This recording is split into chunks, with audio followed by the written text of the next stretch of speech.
Buenos días. Bueno, siguiendo con la serie de presentaciones que van a recibir para poder escucharlas de forma online en la plataforma de la universidad, hoy vamos a hablar de enfermedad tromboembólica venosa.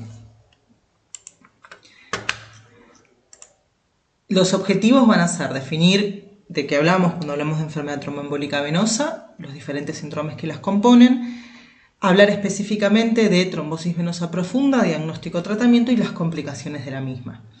Cuando hablamos de enfermedad tromboembólica venosa, a lo que nos estamos refiriendo es a la patología desarrollada por la embolización de un trombo que fue asiento en el sistema venoso profundo generalmente. Entonces está compuesta por dos entidades. Una es la trombosis venosa profunda, que es la presencia de un coágulo, un trombo en la luz del sistema venoso profundo, de alguno de los componentes del sistema venoso profundo, y su embolización, que es la enfermedad embólica pulmonar, el TEP, ¿sí? El tromboembolismo pulmonar. Por lo general, los émbolos cuando se liberan, ya sea el total del émbolo o un fragmento del mismo, viajan por el torrente vascular hasta que se encuentran en una zona en donde el calibre del vaso es menor al diámetro del émbolo, y ahí es donde se enclavan y ocluyen hacia distal. Como el sistema venoso va recibiendo afluentes y el diámetro va aumentando en dirección hacia el corazón, por lo general el órgano que es asiento de infartos secundarios a tromboembolismos es el pulmón. Por eso hablamos de TEP y de tromboembolismo pulmonar. Bueno, ya en la presentación anterior, en donde hablamos un poco del sistema venoso superficial, estuvimos hablando y haciendo referencia a lo que es la anatomía del sistema venoso. Esta vez lo que vamos a hacer es un poco más de hincapié en el sistema venoso profundo, ¿sí? Habíamos dicho que el sistema venoso estaba compuesto por el sistema venoso profundo, subfacial, el sistema venoso perforante, que como su nombre lo indica, atraviesa la aponeurosis, perfora la aponeurosis, comunicando al sistema venoso profundo con el sistema venoso superficial, que es supraponeurótico. Acá lo que vamos a hacer es una salvedad, porque si bien tenemos, esto representaría la piel, la fascia, el músculo, sistema venoso profundo en el compartimiento muscular subfacial, sistema venoso superficial, colaterales de la safena, suprafaciales, y fíjense en cómo la vena safena se encuentra en un compartimiento intrafacial, ¿sí? Envuelta por un desdoblamiento de la fascia de la aponeurosis, ¿sí? Acompañada del nervio safeno y, bueno, acá está recibiendo una desembocadura, pero suele haber una arteria muy muy finita que la acompaña. Este sistema venoso cuenta de el sistema venoso profundo cuenta de varios mecanismos para asegurar el flujo ascendente antigravitacional hacia el corazón, y uno de ellos es el sistema valvular, ¿sí? Hay otros como pueden ser las contracturas musculares, las almohadillas plantar, bueno, hay varios sistemas, uno es el sistema valvular. Las válvulas venosas lo que permiten es el flujo unidireccional ascendente y evitan el reflujo. Cuando estas válvulas se tornan insuficientes por dilatación venosa, por patología propia de la válvula, generan un reflujo que es el origen de un círculo vicioso, en donde se va a generar reflujo, estasia, dilatación venosa, con mayor reflujo, con mayor estasia. Y eso va a dar origen a parte de lo que es la hipertensión venosa o el remanso venoso. A ver, que voy a silenciar esto. En el sistema venoso profundo vamos a encontrar mayor cantidad de válvulas que en el sistema venoso superficial, y a su vez son más numerosas en el miembro inferior que en el miembro superior. Y esto no es un detalle menor. ¿Por qué? Porque estas zonas suelen ser asiento de los trombos. Acá se produce una estasis venosa y un flujo turbulento que es muy predisponente a la formación de trombos, ¿sí? Por eso, mayor cantidad de válvulas, mayor probabilidades de generar trombos. Esta es una de las tantas razones por las que es menos frecuente encontrar trombosis venosa del miembro superior que del miembro inferior.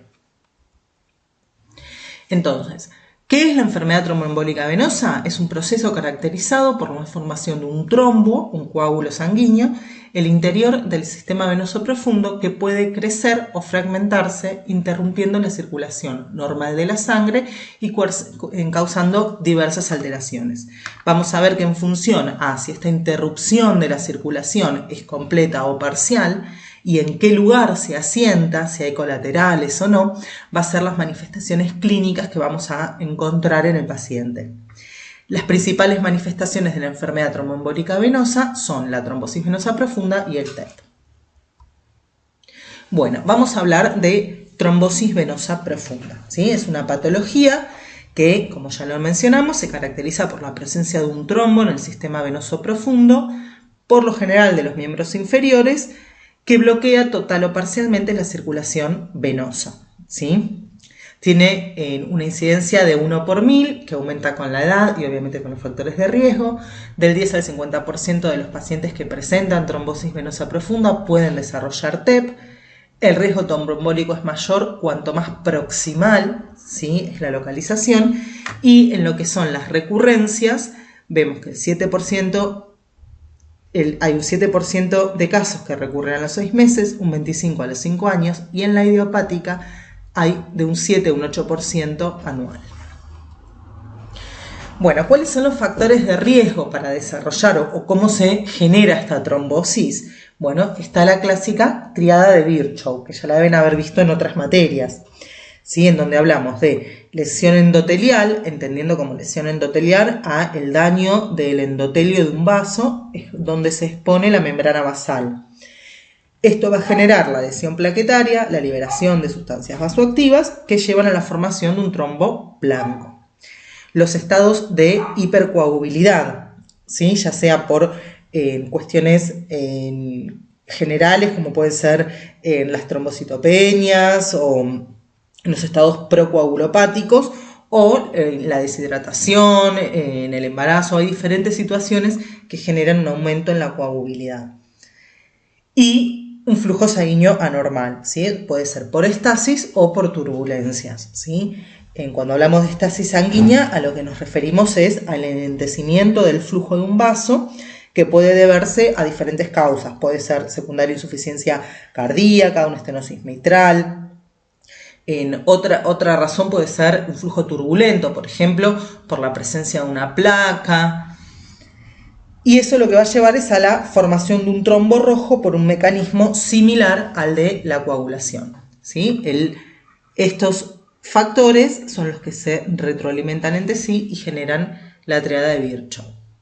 Dentro de los factores de riesgo para la trombosis venosa profunda vamos a poder clasificarlos de varios tipos, ¿sí? Acá en este cuadro a mí me gustó mucho porque divide y nombra los principales factores de riesgo que pueden ser adquiridos, como son las cirugías, sobre todo las cirugías traumatológicas o las que demandan mucha postración del paciente, un traumatismo importante. En la clase de trauma vascular vamos a profundizar en este concepto, pero hay veces que se producen lesiones contusas de los vasos, que eso lleva a la generación de trombos, ¿sí?, sobre todo a nivel de la femoral y de los vasos popliteos o de los vasos humerales. Pero bueno, este aspecto lo vamos a desarrollar más en la clase de traumas vasculares. Catéter venosos centrales son un factor de riesgo para la trombosis. Por lo general, la ubicación de los catéteres venosos centrales suele ser en el miembro superior y es un factor de riesgo asociado a la trombosis venosa profunda del miembro superior, sobre todo los catéteres que son permanentes, como pueden ser un marcapaso, un portacat, ¿sí?, o los pacientes que han necesitado catéteres para diálisis, para alimentación parenteral. estados procoagulopáticos como pueden ser el cáncer, los síndromes antifosfolipídicos, los aumentos en el estrógeno, ya sea por el embarazo, por perio o terapias de reemplazos hormonales con tamoxifeno, anticoagulantes orales, la obesidad, el reposo prolongado, todos esos son factores de riesgo adquiridos.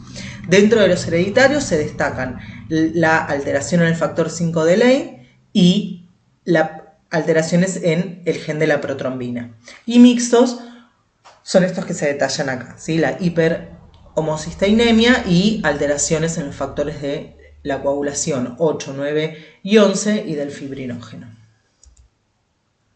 Bueno, entonces, ¿cómo se va a presentar un paciente con una trombosis venosa profunda? ¿Sí? El espectro de las manifestaciones clínicas es muy variado. Puede ir desde formas asintomáticas y que uno después encuentre la complicación de la trombosis venosa profunda, por ejemplo, que se manifieste con un TEP sin haber hecho síntomas de trombosis venosa profunda o que dé un síndrome postrombótico. De ahí a manifestaciones severas como pueden ser las complicaciones de los síndromes compartimentales con las flegmasias, hay todo un abanico de formas de presentación.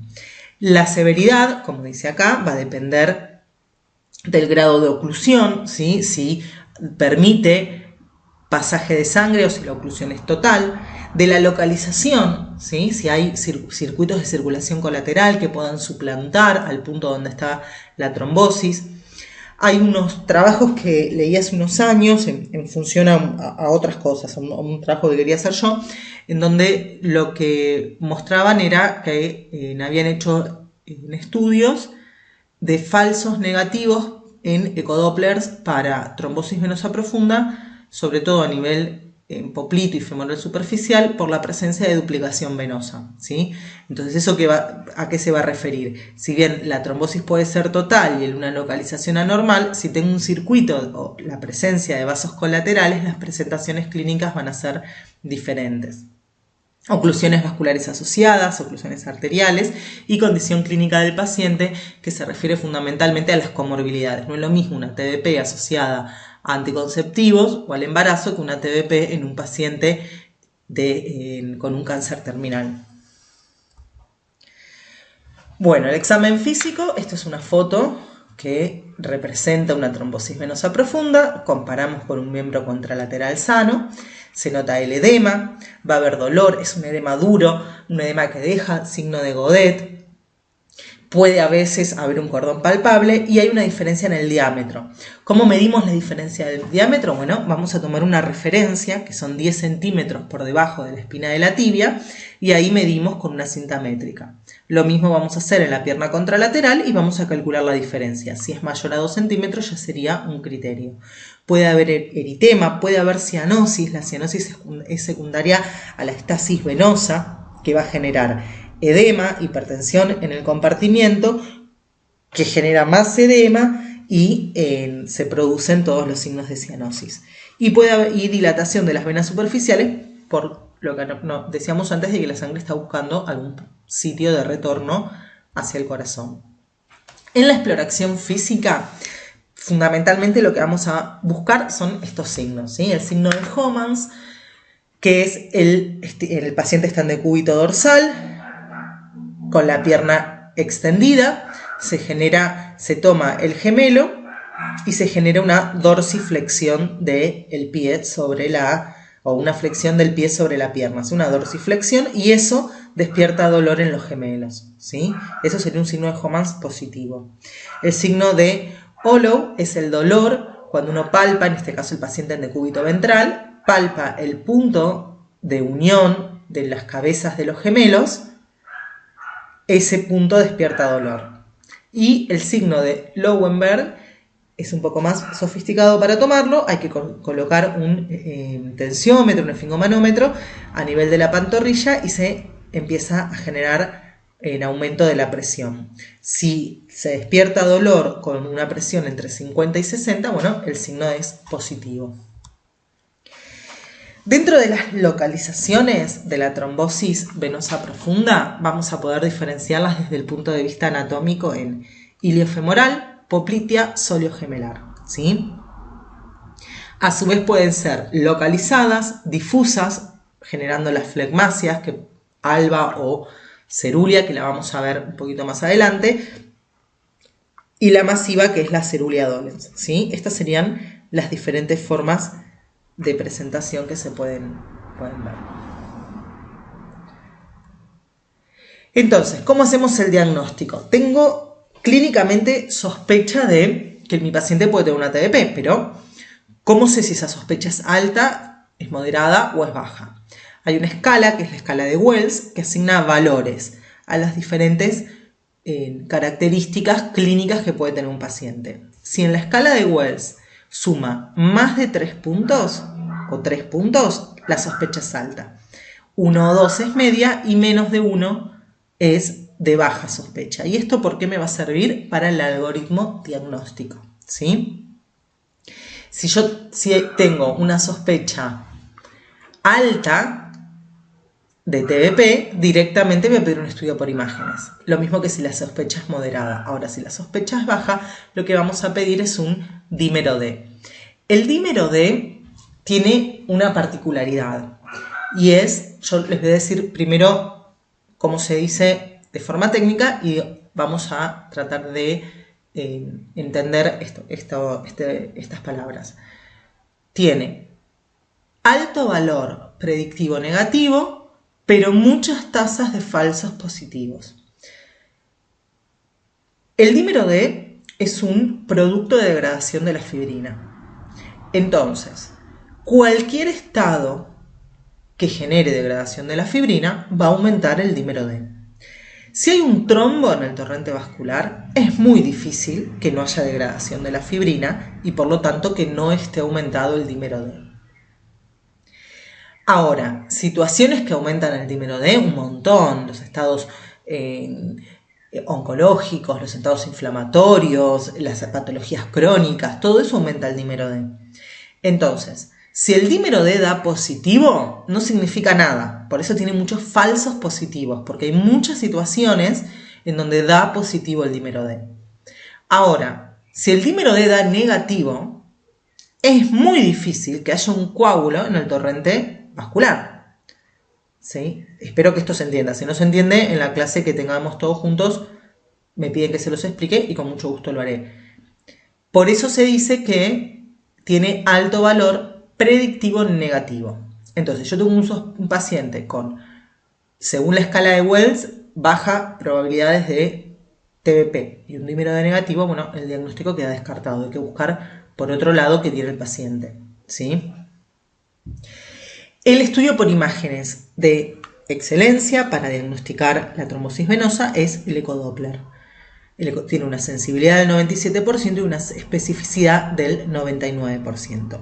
¿Cuál es la salvedad? La trombosis venosa de miembros superiores, porque todo lo que es el terreno de los vasos subclavios, el tronco innominado y la vena cava superior son zonas ciegas o de muy difícil acceso para el ecodoppler. ¿Sí? Esa sería la única salvedad, y que es un estudio operador dependiente. Pero sacando esos dos aspectos, en un buen operador y en miembros inferiores es muy útil el ecodoppler para hacer el diagnóstico. Entonces, ¿cuál es el algoritmo diagnóstico de la TBP? Lo que hablábamos un poco hace la filmina anterior. Bajo riesgo según Wells, dímero D. Negativo, busco otras causas. Positivo, hago un estudio por imágenes, el ecodoppler por excelencia. Cuando el riesgo es alto o moderado, directamente se pide un Doppler. Doppler negativo, busco otros diagnósticos. Doppler positivo, inicio el tratamiento. Ya tengo hecho el diagnóstico de TBP, ¿sí? Y si el Doppler es negativo, pero la sospecha es alta, repito el Doppler. Se puede repetir a la semana o a las 2 semanas. ¿Cuáles son los criterios diagnósticos ecográficos? Ausencia de compresión venosa, se ve en esta foto, ¿sí? Esta representa la arteria a la vena. Cuando uno genera una presión desde la superficie cutánea, la vena, por una característica histológica que es que no tiene pared muscular, se colapsa completamente. En cambio la arteria, que sí la tiene, la pared muscular, no se colapsa. Cuando tiene un material endovascular no va a colapsar porque cuando uno haga presión va a chocar contra el trombo. Ausencia de flujo, ausencia de respuesta a maniobras de valsalva. Vena arteria, cuando se realiza valsalva la vena aumenta, en el caso de la trombosis no, y obviamente la visualización de una imagen endoluminal compatible con un trombo. Bueno, ¿cuáles son los posibles diagnósticos diferenciales? Un montón. Todas las causas de edema son diagnósticos diferenciales. Celulitis, rupturas de un quiste de Baker, insuficiencia venosa crónica, tromboflebitis superficial, que ya la vimos en la presentación anterior, cuáles son las diferencias y cómo se trata. Eritema nodoso, patología de rodilla, linfedema, bueno, cualquier tipo de edema puede ser diagnóstico diferencial. Entonces, una vez que ya tenemos hecho el diagnóstico, vamos a implementar un tratamiento. El tratamiento tiene 3 ejes fundamentales, que son la anticoagulación, la trombolisis y la prevención del TEP colocando filtros venosos. ¿Qué es lo que nos va a diferenciar o nos va a apuntar a qué tratamiento hacemos? Fundamentalmente el riesgo de embolismo y el estado hemodinámico del paciente y la presencia de manifestaciones severas de la patología. Los objetivos del tratamiento van a ser los que tienen acá en la filmina. Prevenir la progresión del trombo con la anticoagulación, prevenir el TEP utilizando dispositivos que eviten el embolismo en el caso de que sea muy probable, o mismo al evitar la progresión del trombo vamos a evitar que éste se desprenda, reducir el riesgo de recurrencias, tratar las flegmasias si es que están presentes con el tratamiento específico y limitar las complicaciones tardías. Cuanto menos tiempo esté presente ese coágulo en relación al sistema venoso y sus válvulas, menos posibilidades de hacer un síndrome postrombótico va a tener el paciente. Bueno, en lo que respecta a la terapia anticoagulante, vamos a encontrarnos con 2 opciones a grosero modo. Uno es las heparinas no fraccionadas, que pueden ser sódicas o cálcicas, y las heparinas de bajo peso molecular. Para continuar con el tratamiento de forma ambulatoria vía oral, al mismo modo podemos encontrarnos con heparinas de bajo peso molecular o con fármacos anticoagulantes, como son las warfarinas, el acenocumarol, que se dan también por vía oral. Hablando un poco de lo que es la heparina no fraccionada, lo que tenemos que tener en cuenta es que va a haber características que la hagan estar en desventaja en relación a las de bajo peso molecular y otras que no. La característica que hace que esté en desventaja en relación a las heparinas de bajo peso molecular es que en la heparina no fraccionada se une a proteínas plasmáticas, a células endoteliales, macrófagos, y esto genera condiciona la respuesta anticoagulante en función a cada individuo, lo que hace que haya que estar todo el tiempo modificando y controlando las dosis. Modifica el coagulograma, ¿sí? Aumenta los tiempos de coagulación, y uno lo que lo va a hacer son controles con el RIN y con el KPTT, ¿sí? Son las 2 variables con las que vamos a ir controlando que el tratamiento anticoagulante sea el correcto. En un principio se hace un bolo inicial de 80 unidades por kilogramo, seguidos de una infusión de mantenimiento de 18 unidades kilogramos hora por 5 días. ¿Sí? ¿En qué está relacionado esto de los 5 días? En que el trombo tiene una dinámica. Durante la primera semana lo que se va a producir es la oclusión o el crecimiento del trombo, que es la zona más peligrosa porque a medida que crece la porción cefálica puede desprenderse y embolizar. Entre la primera y la segunda semana se genera la adherencia y después, más allá de la segunda semana, empieza el periodo de retracción y de recanalización, ¿sí? Entonces, los 5 primeros días, sí o sí tengo que mantener al paciente en un buen rango de anticoagulación, que eso es con un RIN de 2 a 3. Y además que hay que controlarlo y controlar la estabilidad hemodinámica y tener en cuenta que es la zona o el periodo de tiempo en donde tiene más posibilidades de embolizar o de desarrollar las complicaciones locales más graves. Bueno, ¿cómo controlamos la anticoagulación? Lo ideal es que estar con un KPTT entre 46 y 70 y un RIN de 2 a 3. Si esto es así, perfecto, no lo toco.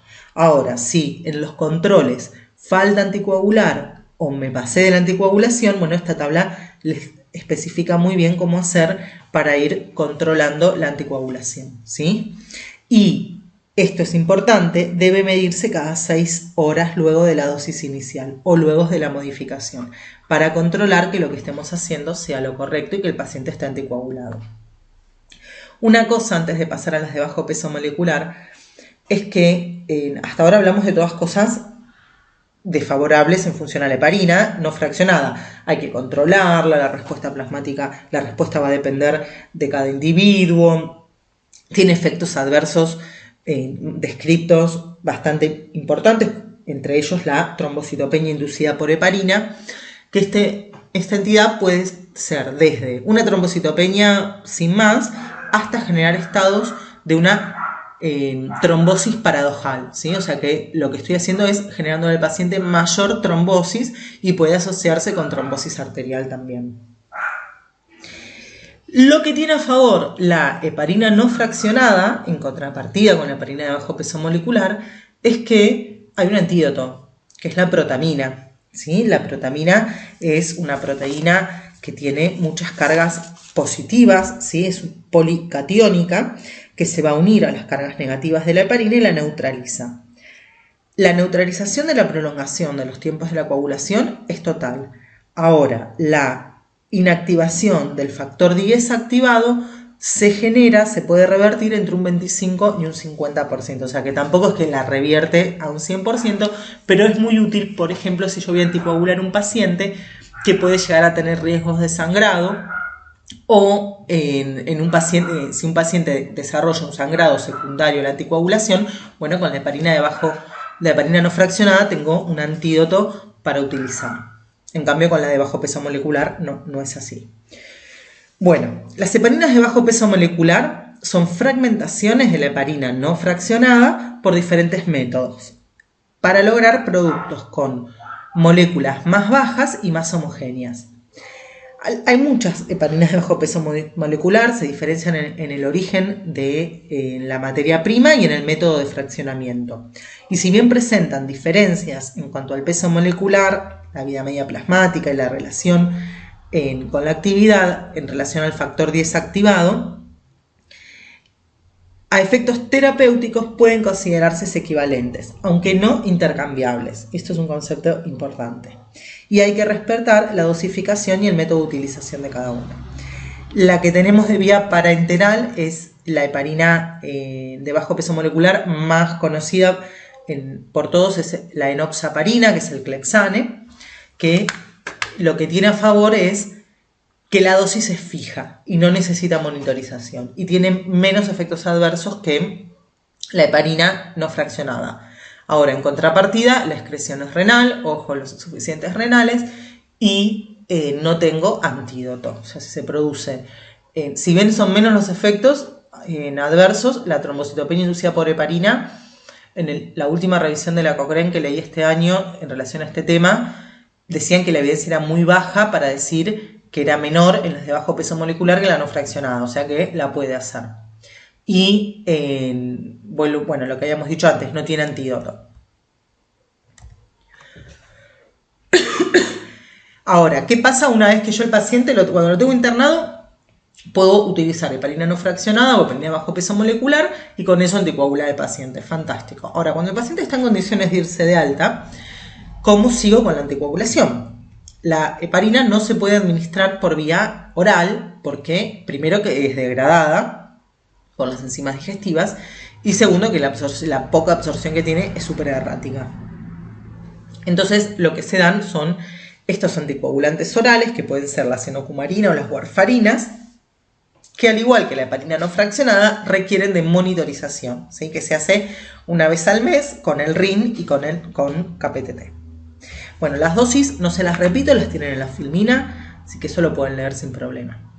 Y dentro de las heparinas de bajo peso molecular que hay en el mercado para tratamientos ambulatorios, Hay varias, el rivaroxaban y el dabigatran son por ahí los que más se encuentran en nuestro medio y son de mucho más fácil administración, no requieren monitorización, las dosis son fijas por todo lo que hablábamos antes y lo único contracara es el costo elevado que tienen. Bueno, ¿cuándo no anticoagula un paciente? Cuando tengo una hemorragia activa, cuando las plaquetas son menores de 50.000, cuando hay un traumatismo reciente o un riesgo de sangrado, una cirugía mayor, pacientes con antecedentes recientes de hemorragia intracraneal, cirugía o procedimiento reciente planeado con alto riesgo de hemorragia. Bueno, esto es lo que les decía recién, una gran cirugía que eso pueda sangrar. Entonces, ¿cuándo le doy de alta al paciente? ¿Cuándo voy a instaurar un tratamiento ambulatorio? Cuando el paciente esté hemodinámicamente estable, cuando tenga bajo riesgo de sangrado, si el paciente va a tener un adecuado cuidado. Estos pacientes no pueden sufrir traumatismos, necesitan que, por lo general son pacientes añosos y van a necesitar que alguien les controle, les administre el tratamiento anticoagulante y si no tengo presencia de insuficiencia renal. Bueno, el tratamiento en líneas generales, el concepto general, es mínimo por 3 meses y ahí se evalúa si la recanalización fue total y qué beneficio puede tener continuar o no con el tratamiento anticoagulante. ¿Sí? Si es una TBP recurrente o hay riesgo de recurrencia, la anticoagulación va a ser por tiempo indefinido. Lo mismo en estados muy procoagulopáticos, como pueden ser los estadios en los pacientes oncológicos. Y bueno, esto es lo que les decía antes, el INR es el RIN, que se controla cada 4 semanas, una vez al mes. Casos particulares, ¿sí? O sea, por lo general va a ser 3 meses de mínima y los casos particulares son en el contexto de un estado procoagulopático, hasta 1 año se puede generar la anticoagulación. Cuando no hay una causa asociada a la trombosis venosa profunda, que consideramos que es idiopática, es de por lo menos 6 meses, teniendo en cuenta que estos pacientes tienen muchas más chances de recidiva. Y el ATBP recurrente, por lo general, es de 12 meses y reevaluar si no lo necesita continuar de forma indeterminada. En el embarazo hay un tema. ¿Cuál es ese tema? El momento del parto de la cesárea. ¿Sí? Que en ese momento vamos a necesitar que el paciente no coagule, porque el riesgo de sangrado es importante. En ese caso, ¿qué se hace?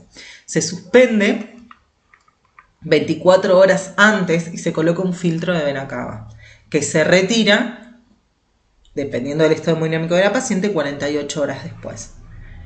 Trombosis venosa profunda distal, cuando afecta solo y gemelos, ¿sí? En ese caso hay que evaluar si es necesaria la anticoagulación o no.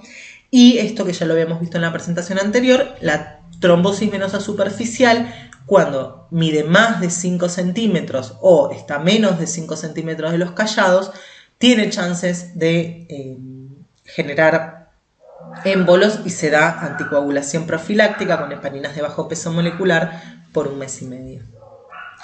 Bueno, hasta acá con lo que es la anticoagulación. Otras opciones son la colocación de filtros de vena cava. ¿Cuándo los vamos a hacer? Yo esto se los dejo para que ustedes los lean, los vamos a ir viendo algunos, pero esto son las indicaciones absolutas y relativas. La idea de cuándo vamos a colocar un filtro de vena cava es justamente en aquellos pacientes en donde por alguna razón no se puede anticoagular y los riesgos embolígenos son grandes, ¿sí? Entonces, por ejemplo, paciente con episodio de trombosis venosa profunda o tromboembolismo pulmonar que tiene una contraindicación para la anticoagulación, ¿sí? Cuando es recurrente pese a la correcta anticoagulación. Cuando hay complicaciones de la anticoagulación que hay que suspenderla, cuando se realizan las embolectomías, cuando hay fracaso de otras formas de interrupción.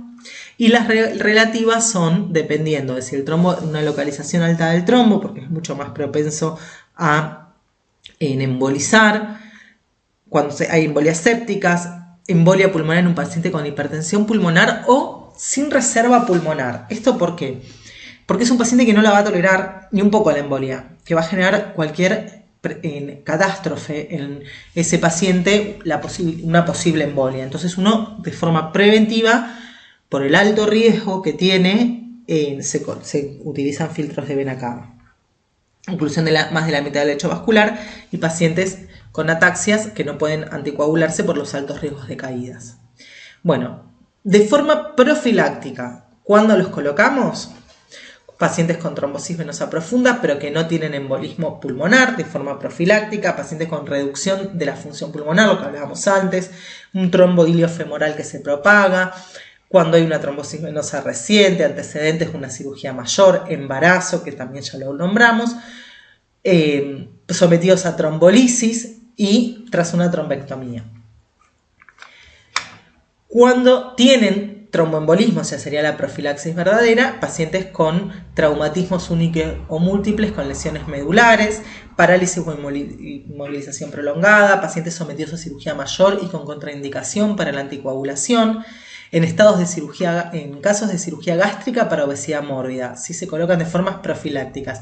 La obesidad es una causa de TBP, ¿sí? Y más la cirugía mayor. Esto igual es bastante discutido, no es que se les coloca a todos, estados hipercoagulopáticos, antecedentes de enfermedad tromboembólica venosa, patología tumoral y tras reconstrucciones venosas o procedimientos endovasculares con alto riesgo tromboembólico. Los tipos de filtro que podemos encontrar son muchos, son diversos. El más utilizado es el de Greenfield, que es como un paragüitas que se abre y en el caso de generarse un émbolo queda atrapado entre sus ramas. ¿Cómo se colocan? Hay varias opciones. Se puede ser desde la yugular o desde las venas femorales. ¿De qué va a depender eso? Primero de la localización de la trombosis, si es una trombosis venosa de miembro superior o de miembro inferior. En el caso de los miembros inferiores, si la trombosis es distal a la vena femoral, bueno, se va a poder acceder por la vena femoral. O si no está comprometido uno de los lados, es ilíaca, pero el lado contralateral no está comprometido. Entonces se entra por el lado contralateral y se coloca el filtro por debajo de las venas renales. En el caso de que haya una trombosis de la vena cava, esto va a imposibilitar el acceso y se hace una colocación por vía yugular. Los filtros pueden ser definitivos, que no se extraen, temporarios, que son los que se extraen, los recuperables o removibles, que son los que más se utilizan, que tienen un dispositivo para poder retirarlos una vez pasado el periodo de riesgo embolígeno. Otra posibilidad terapéutica es la trombólisis dirigida por catéter. Acá hay que diferenciar. Una cosa es la anticoagulación y otra cosa es la trombolisis. La trombolisis se hace con streptoquinasa, con uroquinasa, que son los fibrinolíticos. El estado de coagulopático o las posibilidades de hemorragia son mucho más marcadas cuando uno utiliza fibrinolíticos que cuando utiliza anticoagulantes. Por eso el paciente tiene que estar en unidad de cuidados intensivos, monitorizado, no tiene que tener ningún factor de riesgo para desarrollar hemorragias intracraneales o hemorragias en algún otro sitio del cuerpo. Y lo que se hace por lo general es con un catéter fenestrado, con guía ecográfica, se punza la vena poplitea y se asciende con el catéter hasta donde esté el coágulo, ¿sí? Por ejemplo, en este esquema acá hay una válvula, acá está el coágulo, se asciende con la punta del catéter y una vez que está en posición, que eso lo sabemos por radioscopía, ¿sí? Ven que acá se tiñe circulación colateral y esta alteración en el llenado, bueno, esto nos hace ver que acá está el coágulo, acá está el trombo, ¿sí? Entonces, una vez que lo ubicamos que la punta está en donde le corresponde estar, se liberan los factores fibrinolíticos y se genera la lisis del coágulo. Y obviamente se controla con contraste. Bueno, ¿cuáles son las posibles complicaciones de la trombosis venosa profunda? Uno es el tromboembolismo pulmonar, que ya hablamos bastante. Otro es que se desarrolla un síndrome compartimental, secundario a esa edema, esa estasis venosa, esa falta de retorno, sobre todo en sitios donde no hay circulación colateral desarrollada, aumentan la presión en el compartimento muscular y generan un síndrome compartimental. Síndromes postrombóticos, una vez que se recanalizó el trombo, que se lisó, deja un defecto en el sistema valvular que va a llevar al desarrollo de una insuficiencia venosa profunda con secundaria a un síndrome postrombótico. y la insuficiencia venosa crónica, que puede ser secundaria a una insuficiencia venosa profunda por un síndrome postrombótico. TEP, bueno, ya hablamos bastante de esto, de lo que es el TEP. Estos son los algoritmos diagnósticos en función de si el paciente está estable o no está estable. Fíjense en que en el paciente, cuando está inestable hemodinámicamente, ahí hacemos trombolisis, ahí se hacen los diferentes tipos de técnicas para recanalizar el trombo. Si el paciente no está inestable, por lo general no se hace trombolisis, ¿sí? Con respecto a los síndromes compartimentales, bueno, acá lo que vamos a hablar es de las flegmasias. Una flegmasia, la palabra flegmasia significa edema duro, ¿sí? Edema duro y doloroso. Que alba, cerúlea y la gangrena venosa son estadios evolutivos de la misma entidad. Primero se va a producir un edema marcado, aumento de la tensión en el compartimiento, que va a generar dolor, y a medida que aumenta la tensión en el comportamiento se va a generar un colapso arterial. Cuando se genera un colapso arterial ya pasa a cambiar la coloración del pie y primero va a estar pálido y después se va a tornar cianótico. Este punto es reversible. Ahora, si no hacemos algo, va a llevar a la gangrena venosa. La gangrena venosa secundaria a la isquemia por un síndrome compartimental. ¿En qué se basa el tratamiento? Bueno, primero, estos casos son donde está indicado hacer la trombolisis guiada por catéter. Si el medio en el que estamos no nos lo permite hacer, se puede hacer una trombectomía con catéter de Fogarty como si fuera arterial. Esas técnicas son técnicas más antiguas, pero bueno, si uno no cuenta con el recurso, se pueden utilizar. Y obviamente la fasciotomía.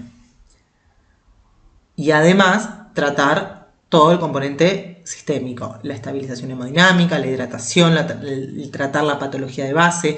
Estos cuadros por lo general se presentan como síndromes paraneoplásicos en estadios terminales, no se dan tan frecuentemente, por suerte. Y por último, el síndrome postrombótico.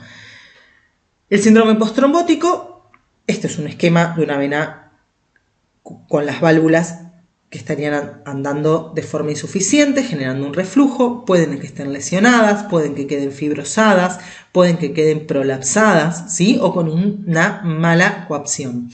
Todo eso que va a llevar a reflujo, estasis, hipertensión venosa. Y recordemos que este sistema se comunica con el superficial a través de las perforantes, ¿sí? Al generarse una sobrecarga, se termina afectando al sistema perforante y eso va a terminar generando úlceras, ¿sí? O insuficiencias venosas secundarias a insuficiencia de las perforantes por un síndrome postrombótico o por una hipertensión del sistema venoso profundo. ¿Cuál es el tratamiento de los síndromes postrombóticos? Las medidas higiénico-venosas que habíamos hablado para la insuficiencia venosa crónica, ¿sí? En este trabajo que se publicó en el 2018 en el Fórum Venoso, lo que muestran es que la utilización de fracción flavonoide purificada en la trombosis venosa proximal mejora la recanalización y por lo tanto mejora o disminuye las chances de un síndrome postrombótico. Una vez que el síndrome está instaurado, las opciones son hacer tratamientos endovasculares venosos que están muy desarrollados, que un poco menos que el arterial, pero están en vías de desarrollo con colocación de stents si quedaron estenosis.